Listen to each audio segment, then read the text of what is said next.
আজকে ভিডিও বানানোর কোনো মুড নেই আমার। আর অনেক দিন হয়েছে ভিডিও বানাচ্ছি না, কারণ মুডই আসছে না কীভাবে ভিডিও বানাবো। আর আমি তো শরণার্থী হয়েছিলাম এতদিন, বাড়িতে কখনো জল আসতে দেখিনি। এই প্রথমবার দেখেছি বাড়িতে কীভাবে জল আসে। আর এরকম জলই এসেছে, আমাকে শরণার্থী হতে হয়েছে। আর আমি যে শিবিরটাতে ছিলাম, আমি দুবেলা দুমুঠো ভাত খেতে পেরেছি, কিন্তু আমার শিবিরে অনেকেই এসে বলছিল যে তারা খেতে পাচ্ছে না। 4 দিন ধরে তারা ভাত না খেয়ে আছে, চিড়া গুড় মুড়ি এইসব খেয়ে আছে। আর আমি এর থেকে বুঝে আসলাম যে খাবারের কি কষ্ট, মানুষকে কত না খেয়ে থাকতে হয়েছে। এখনও মানুষ না খেয়ে থাকছে অনেক জায়গায় এখনও।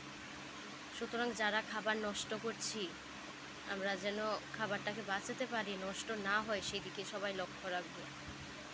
আমি যতটুকু খাবো, তোমরা যতটুকু খাবে অতটুকুই নেবে। একটু কম খেলে কিছু হবে না, বেশি নিয়ে যেন নষ্ট না হয়। আমরা বেশি নেব না, বেশি নিয়ে নষ্ট যেন না হয়, ওইদিকে সবাই লক্ষ্য রাখবো। কারণ আমরা যদি একটু খাবারটা বাঁচাতে পারি, অন্য কারোকে দিতে পারবো। এক মুঠো ভাত বাঁচলে অন্যকে দিতে পারবো। এরকম পরিস্থিতির মধ্যে ছিলাম এতদিন যে এক মুঠো ভাত যদি বেঁচে যায় আরেকজনকে দিয়ে দেব, এরকম পরিস্থিতিতে ছিলাম। খাবার নষ্ট করার অপরাধটা এবার বুঝতে পেরেছি। আর সবাইকে বলছি, প্লিজ খাবার কেউ নষ্ট করবেন না।